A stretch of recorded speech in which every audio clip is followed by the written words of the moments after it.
What happens when we meet other sentient beings? Will we fear, fight, or seek understanding? How will we react when we realize the universe isn't random but designed, purposeful, conscious? When will humanity evolve beyond selfishness to love, unconditionally as a unified species?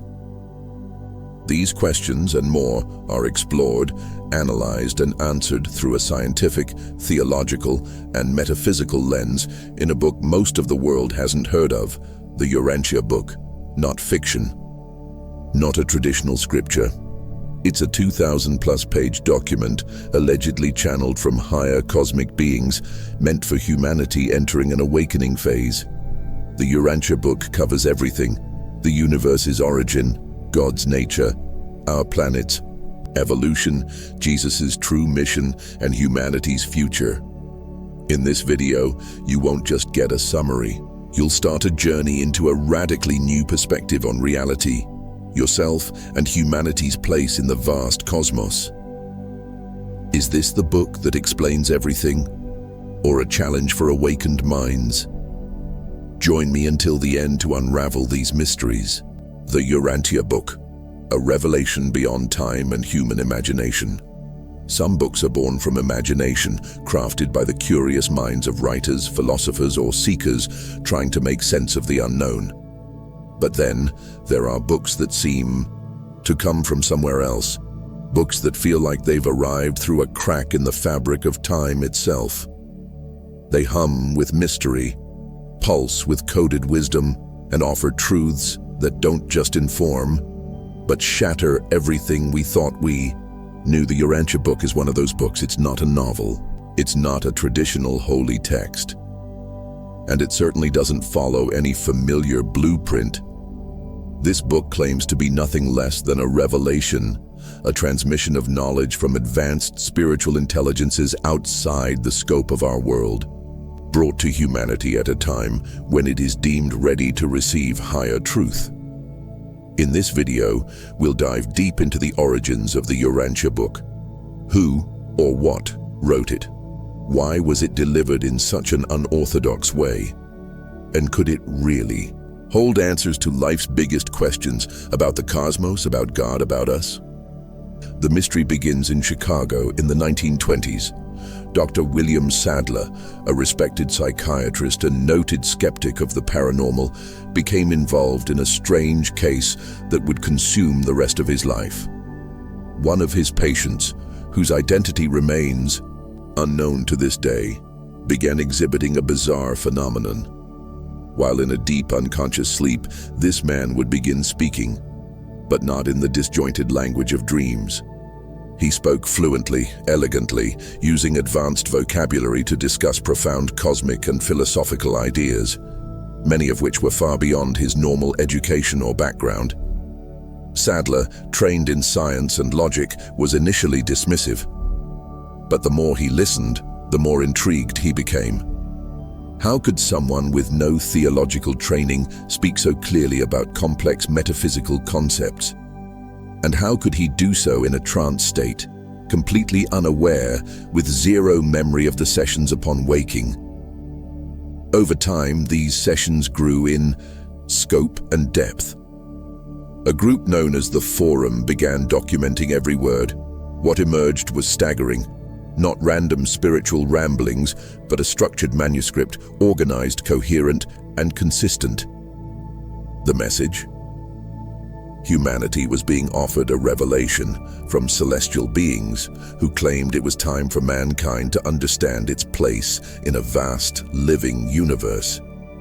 These beings spoke of a divine plan, a multi-dimensional reality, and a spiritual destiny for each soul. They explained the nature of God, not as a distant judge, but as a loving, intelligent force that permeates all creation. Eventually, this body of work, compiled over decades, became the Urantia book, officially published in 1955 by the Urantia Foundation. The book is divided into 4 main sections: the nature of ultimate reality and the structure of the universe, the organization of inhabited worlds and spiritual hierarchies, a detailed cosmic history of Earth referred to as Urantia, an unprecedented biography of Jesus, including events not found in the Bible. What's truly astonishing is that many of the scientific and philosophical ideas presented in the book seem to anticipate discoveries that wouldn't be confirmed until decades later. Scholars, theologians, and spiritual seekers have debated for years, is this the work of genius or something more? Whether you view it as divine truth, brilliant fiction, or a fascinating mystery, one thing is certain. The Urantia book challenges everything we thought we knew and invites us to ask the one question that matters most. Are we ready to wake up? Urantia, a divine message or a grand illusion? Unlike other channeled spiritual works, such as Allan Kardec's The Spirit's Book or the messages of A Course in Miracles, the Urantia book had no identified author. Even the patient who received the messages was not officially named. This secrecy only intensified the mystery surrounding the book. Some theorists suggest that the book may have been the outcome of a psychological experiment conducted by Sadler and his circle of scholars.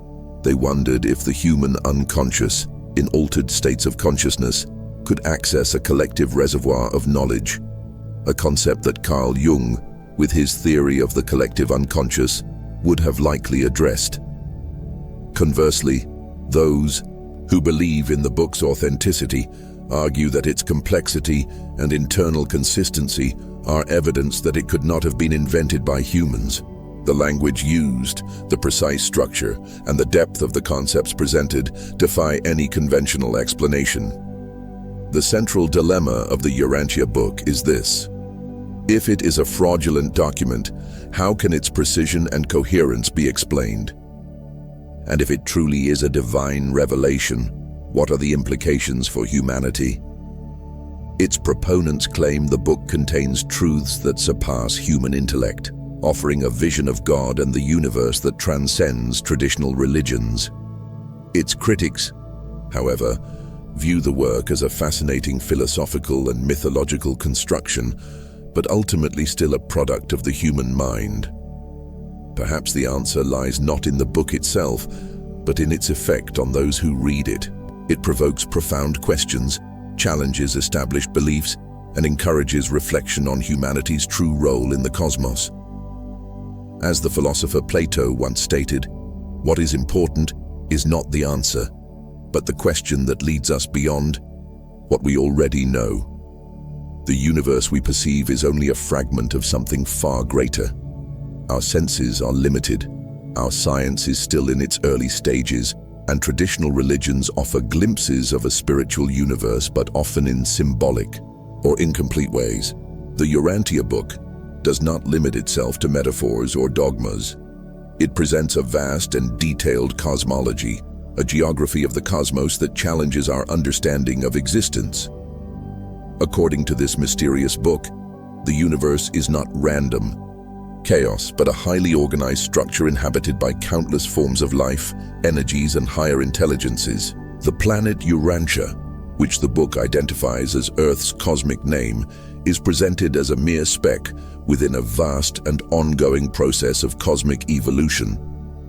This raises fundamental questions about the true nature of this universe, who governs it, and humanity's role within its immensity.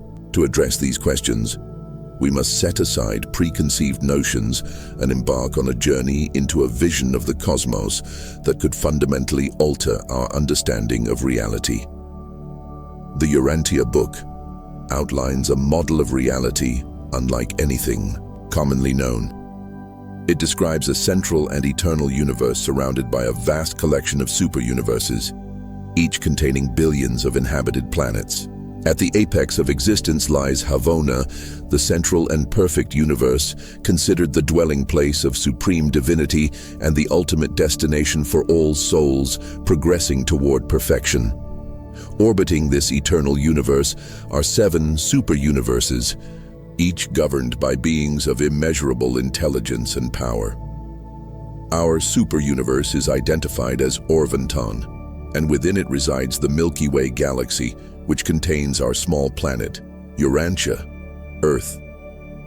Within this grand cosmic design, the Urantia book details a hierarchy of evolutionary worlds and spiritual beings who oversee the functioning of the cosmos. According to the book, planets like Earth are not isolated creations, but are integral parts of a developmental plan spanning billions of years. This concept echoes ancient mystical and esoteric traditions. The Gnostics spoke of aeons and spiritual hierarchies governing different realms of reality, while Hindu traditions describe lokas and talas, higher and lower worlds inhabited by various orders of beings. A key distinction is that the Urantia book describes all of this in a highly structured manner, akin to a comprehensive cosmic map. However, if the universe is so vast and organized, why does Earth appear to be a place of such suffering and chaos? The book explains this by stating that Earth is a relatively young planet, still in the process of development. Unlike more advanced civilizations throughout the cosmos, humanity is still struggling to overcome its own limitations. The book attributes this to a cosmic event that occurred hundreds of thousands of years ago, a spiritual rebellion that affected Urantia and other developing worlds. Lucifer, a celestial ruler of our local system, is said to have led a revolt against the universal order, rejecting divine sovereignty and spreading disruptive ideas across several planets. This rebellion resulted in Earth's isolation from direct communication with the higher worlds, creating a form of cosmic quarantine. This concept bears a strong resemblance to Judeo-Christian traditions concerning the fall of Lucifer and his influence over humanity. However, while traditional religions often view this event dualistically as a battle between good and evil, the Urantia book describes it as a temporary disruption in the evolutionary plan of the cosmos. The book suggests that, eventually, this error will be rectified and humanity will resume its path of spiritual ascension. In the meantime, human beings must actively pursue their own spiritual evolution through moral development, intellectual growth, and unconditional love. Each individual is accompanied by a divine spark called a thought adjuster, which guides the soul toward eventual union with the supreme divinity. The universe, as described in the Urantia book, is not a desolate or chaotic place, but is governed by a hierarchy of spiritual beings who oversee the evolution of worlds and civilizations. Among these orders of beings are the Ancients of Days, rulers of the super-universes, beings of incomprehensible wisdom who represent divine justice. Creator sons, such as Michael of Nebadon, identified as Jesus Christ, who are responsible for the creation and evolution of entire planetary systems. Melchizedeks, cosmic instructors who serve as spiritual teachers to developing worlds. Seraphim, spiritual guardians who accompany and protect human souls throughout their incarnations. According to the Urantia book, each human being has a significant destiny within this grand cosmic design.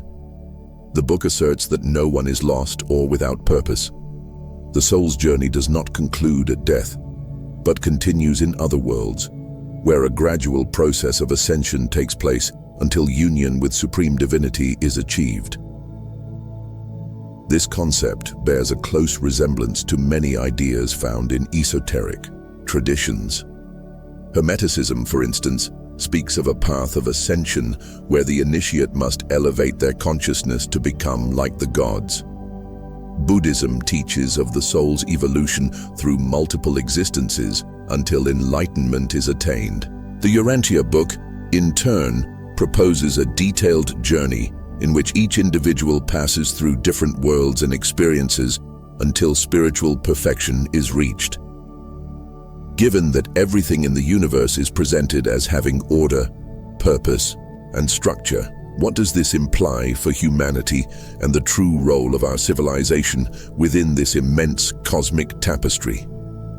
According to the Urantia book, Humanity is in an early stage of spiritual development. Just as a child must learn, make mistakes, and grow, Earth is only at the beginning of its journey toward cosmic maturity. The crucial question then becomes, is humanity ready to take this evolutionary leap? The book suggests that humanity's progress hinges on its ability to overcome selfishness, ignorance, and materialism. As more individuals awaken to their true nature, the connection with the higher worlds will be restored, and humanity will once again become an integrated part of the cosmic community. What prevents humanity from reaching this advanced level? The answer, according to the Urantia book, is our own free will. Unlike other civilizations that have already overcome their initial challenges, humanity is still in a phase of internal conflict, resisting the greater truth being offered. However, the optimistic message is that each individual holds within them the key to this transformation. The Urantia book posits that within every human being resides a fragment of the divine, a small spark of infinite light that guides their journey. As each person awakens to this inner reality, the entire civilization advances to a new level of existence. If the Urantia book's claims are accurate, the universe is far more complex and purposeful than we typically imagine. Our existence has a grand purpose. The cosmos is not a cold, meaningless void, but a living, conscious organism. Regardless of whether the Urantia book is a genuine revelation or simply an impressive philosophical construct, it invites us to fundamentally rethink our view of reality. The figure of Jesus Christ is undoubtedly one of the most enigmatic in human history, considered the Messiah and Son of God by millions, while others see him as a wise teacher whose message has been distorted over time. Is Jesus' story far more profound than any religious tradition has ever revealed? The Urantia book offers a narrative of Jesus that challenges conventional beliefs and provides a completely different vision of his identity, mission, and cosmic purpose. While the Bible's Gospels depict an earthly Jesus whose life includes miracles, sermons, and a final sacrifice on the cross, there are many gaps in that narrative, particularly regarding his childhood and youth. Much of his original teaching may have been altered by dogma in later interpretations.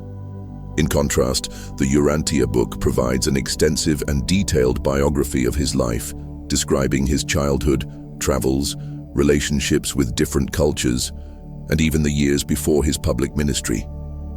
According to the book, Jesus was not merely an enlightened teacher or a prophet, but the incarnation of a much higher being, Michael of Nebadon, one of the creator sons of the universe. His divine mission involved experiencing life as a human to fully comprehend his created children. This perspective diverges from the traditional Christian view of Jesus as the unique Son of God. Within the Urantia book's cosmology, numerous creator sons exist throughout the cosmos, each responsible for governing and developing different regions of the universe. This implies that Jesus' arrival on Earth was not solely to impart morality or establish a new religion.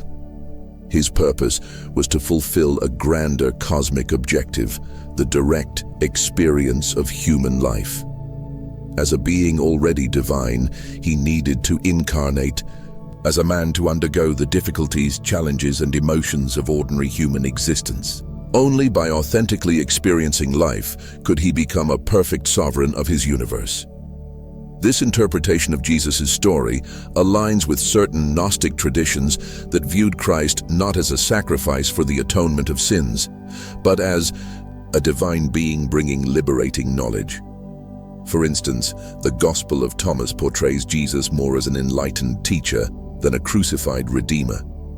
The key difference is that, while Gnostics often believe Jesus was a spirit who only appeared human, the Urantia book asserts that he was fully human and simultaneously fully divine. Another intriguing aspect is the Urantia book's detailed account of Jesus' childhood, a period largely absent from the canonical Gospels. It describes his relationships with his parents, his inquiries about life, his struggles to understand his own mission, and even his travels to Egypt, Mesopotamia, and India before commencing his public ministry, where he encountered various spiritual and philosophical traditions. These descriptions resonate with popular theories, suggesting Jesus may have studied Buddhist or esoteric teachings before returning to Galilee. However, why is this detailed account of Jesus' life not widely known? The Urantia book proposes that after his death and resurrection, his teachings were rapidly distorted by those seeking to transform his message into an institutionalized religion. Instead of emphasizing his teachings on love, direct connection with God, and spiritual evolution, religions focused on his crucifixion and the concept of original sin. Over time, his identity as a cosmic master was forgotten, and he was reduced to an object of dogmatic worship. The Urantia book also offers a fascinating explanation of his crucifixion. Unlike traditional Christianity, which views Jesus' death as a necessary sacrifice to redeem humanity's sins, the Urantia book posits that his crucifixion was not a divine plan, but a consequence of human fear and ignorance. His mission was not to die for our sins, but to live as the ultimate example of love and truth, demonstrating the path of spiritual evolution. Therefore, his death was a tragic event, but not essential for humanity's salvation. This view challenges the central tenet of traditional Christianity, that Jesus died to pay for the sins of the world. Instead, the Urantia book suggests that salvation arises not from bloodshed, but from individual spiritual growth, guided by the inner divine spark present in every human being, the thought adjuster. Jesus, according to this narrative, came to show us how to live in harmony with this inner divine presence, not to establish a belief system founded on guilt and atonement. If this account is accurate, humanity has spent 2 millennia misunderstanding Jesus' true message. He desired not to be worshipped as a martyr, but to be seen as an elder brother, the guide who came to teach the path to enlightenment. According to the Urantia book, Jesus did not come to establish a church or create rituals of worship, but to awaken humanity to its own inherent divinity. Is all of this merely an invention? How can we determine if the Urantia book is a genuine revelation and not simply a brilliant philosophical work? The answer may lie in the impact this knowledge has on those who study it. Unlike traditional religious texts that often demand blind faith, the Urantia book encourages readers to question, reflect, and experience truth for themselves. It does not impose dogmas, but proposes that true enlightenment arises from direct personal experience with the divine. Regardless of its authenticity, the vision it presents of Jesus is both fascinating and transformative. It invites a completely new perspective on Christ, not as a distant savior, but as a living example of spiritual evolution. If this vision is accepted, then the story of Jesus does not conclude with the crucifixion, but continues in the individual journey of each person. After all, if he was indeed a creator son, his ultimate purpose was not to create followers, but to transform us into beings capable of attaining the same spiritual light he achieved. Revelations and Legacy of the Urantia book. The Urantia book's initial impact lies in its challenge to both science and religion. In contrast to traditional science, which often views the universe as a random sequence of events lacking conscious direction, the book asserts that everything follows a planned order, a mathematical and spiritual structure guiding the evolution of every particle in the cosmos. It proposes a cosmology where planets, galaxies, and civilizations are integral parts of a vast divine plan, overseen by higher intelligences who guide the development of worlds like our own. Simultaneously, the book contradicts traditional religious beliefs by rejecting concepts such as original sin and the necessity of sacrifice for salvation. Instead, it posits that each person inherently carries a fragment of divinity, and that spiritual evolution is a personal, continuous process rooted in the pursuit of truth, not in adherence to dogma. This idea fundamentally alters our understanding of life and death. If the Urantia book is accurate, death is not the final end, but merely a transition to new realms of existence. The book describes a process wherein souls awaken in other worlds, continuing their evolutionary journey until they attain a state of complete divine consciousness.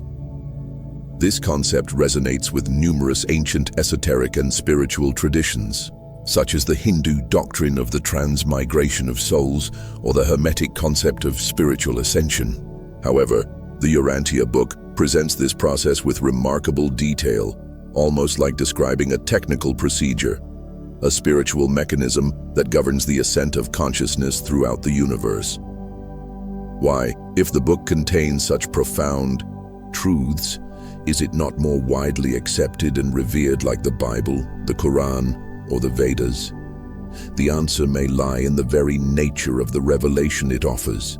In contrast to organized religions that rely on rituals, clergy, and hierarchical structures for their sustenance, the Urantia book proposes that true spiritual knowledge is accessed individually. It suggests no need for intermediaries, churches, or temples. Divinity resides within each person, and the connection to it depends solely on personal development. This type of knowledge poses a threat to religious institutions that depend on the dependence of their followers. Another fascinating implication of the Urantia book lies in its approach to the evolution of civilizations. It proposes that inhabited worlds follow evolutionary cycles, passing through periods of spiritual darkness before reaching a state of cosmic maturity. According to the book, Earth remains in a relatively primitive stage of development due to its history of isolation stemming from the Lucifer rebellion. This explains the prevalence of conflict in our world, the fragmented nature of spirituality, and humanity's struggle to comprehend its true nature. However, the book emphasizes that this condition is not permanent. It posits that humanity will eventually awaken to a higher level of consciousness and become integrated into a larger cosmic community. If this is accurate, we are currently living through a pivotal period in human history, a moment of transition where technological and scientific advancements could lead either to self-destruction or to an unprecedented evolutionary leap. The Urantia book proposes that the direction we ultimately take will depend on our individual and collective capacity to align with the higher principles governing the universe.